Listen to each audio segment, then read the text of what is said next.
Hello once again. Well, you see, it's been a while, but a lot has changed, but also nothing's really changed at all. Today I'm going to take in some questions that I received from the last video, which really I didn't get that many because we're on some small time shit, but I still think they're interesting enough that it can lead to a discussion of some sort, or that I can give my opinion. So yeah, let's get right into it. Recently, I seem to be unable to stop using social media, and I find myself losing hours of the day due to this. What can I do to build better habits? I see.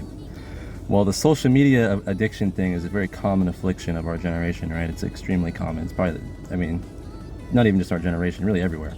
And it's a multifaceted issue. There's so many angles you can take the idea of social media addiction, because there's so many different ways one can be addicted to social media. There's the sensation of Twitter. Twitter probably selects for the sensation of missing out. Like you're going to feel like you're missing out on something.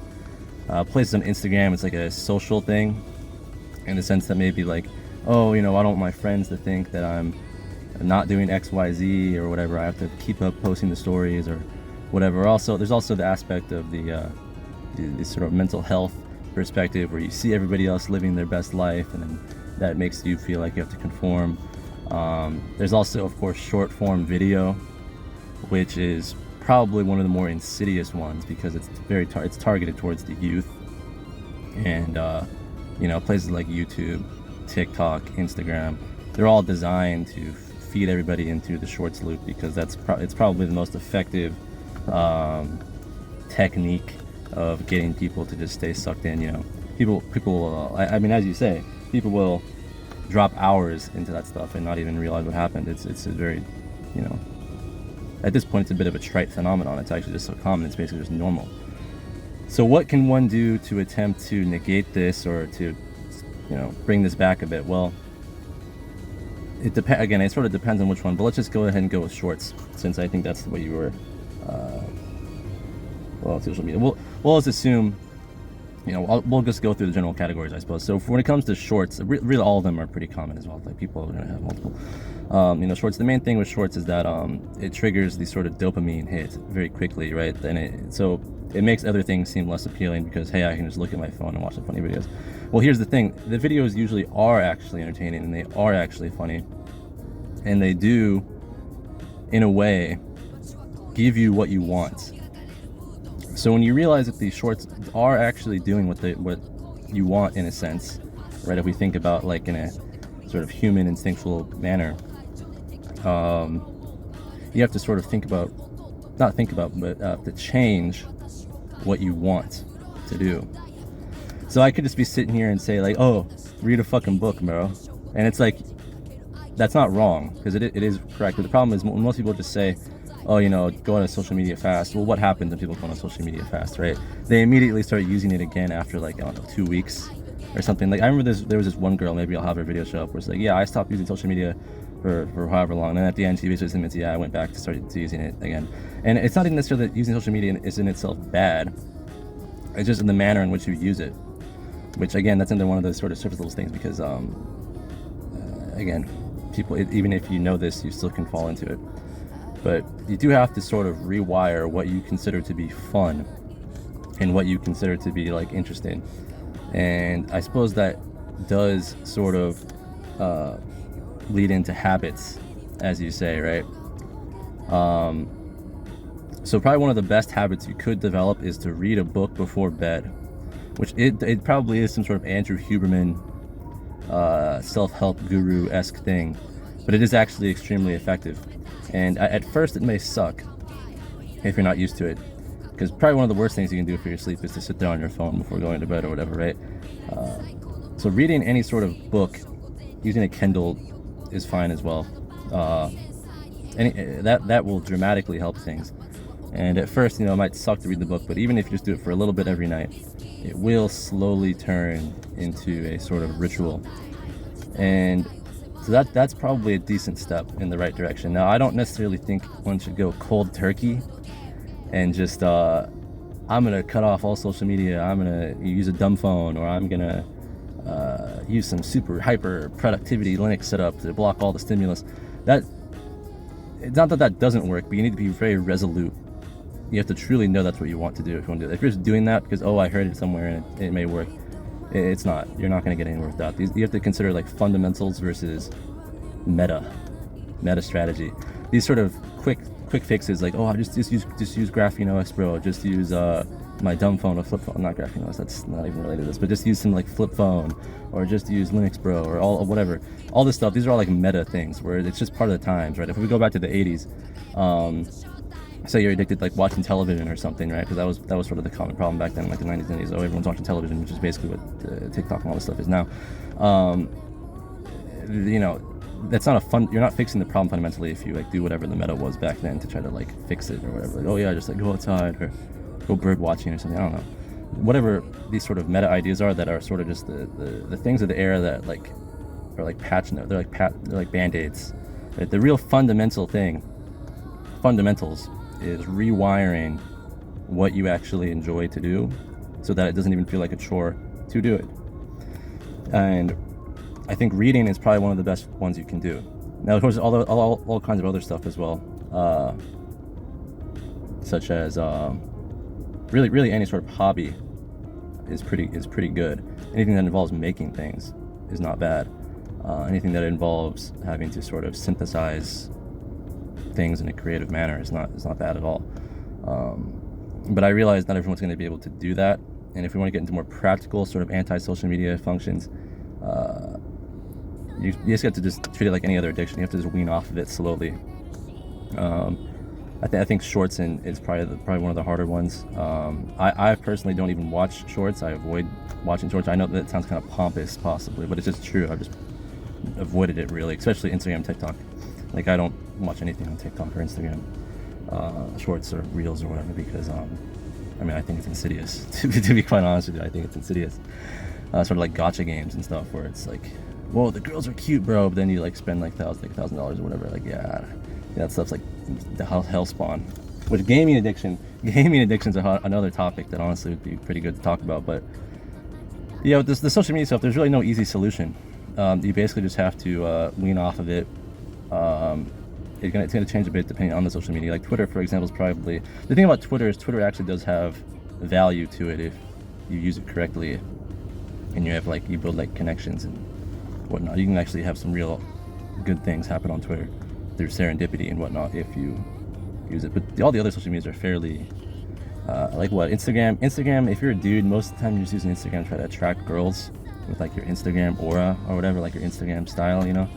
Or you're like, oh, can I have your Instagram or whatever? Can I get your Instagram? And that's usually like the function of Instagram if you're male. That's when you're not using it for like some sort of thing. So honestly, Instagram, you probably just stop using Instagram. But it's probably the videos that you're interested in, right? Not so much the other aspects of Instagram, but still. And DMs are pretty good on Instagram as well, so like messaging, but that's not really the same thing. TikTok is probably, TikTok, if you're addicted to TikTok, man, I don't know. The Chinese really got a grip. They really got a pretty strong grip on. Well, I think America bought it now or something like that. I'm not 100% sure on that, but either way, it's still all Chinese. Fundamentally, it's still all Chinese. But I just don't think going cold turkey is the way. It's about reducing slowly over time and implementing better routines, better habits that are more neurologically prone to good outcomes. And I do think reading is one of the best things you do. And the type of book you read doesn't even really matter that much. Just any sort of book that you find interesting, reading that is better than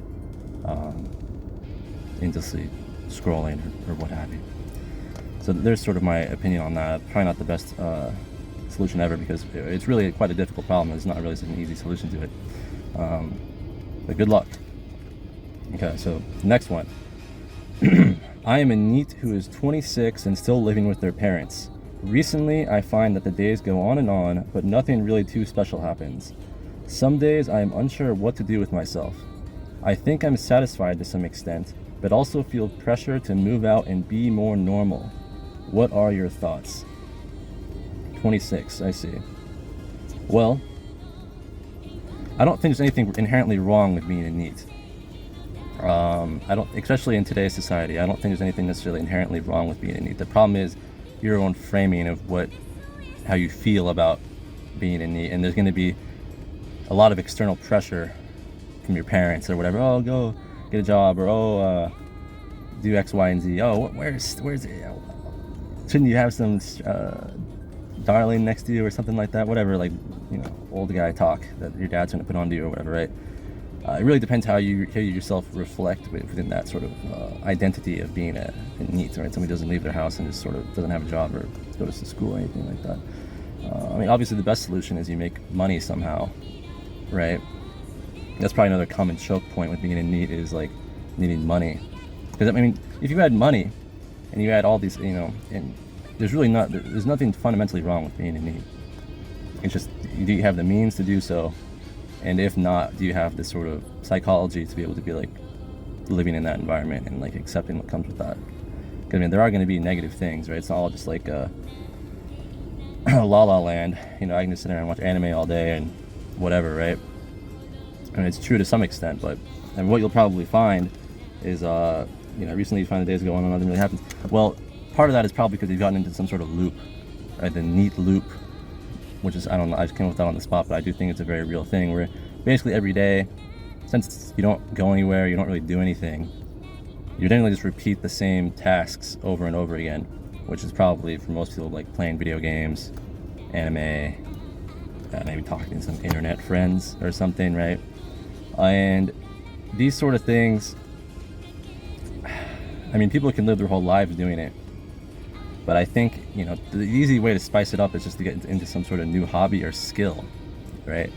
And the thing is, nowadays with AI and stuff, it's very easy for autodidacts to learn basically anything, right? Like, you can just ask Grok or any sort of traditional LLM, hey, what's like a step-by-step skill tree guide thing that I can do to achieve XYZ, right?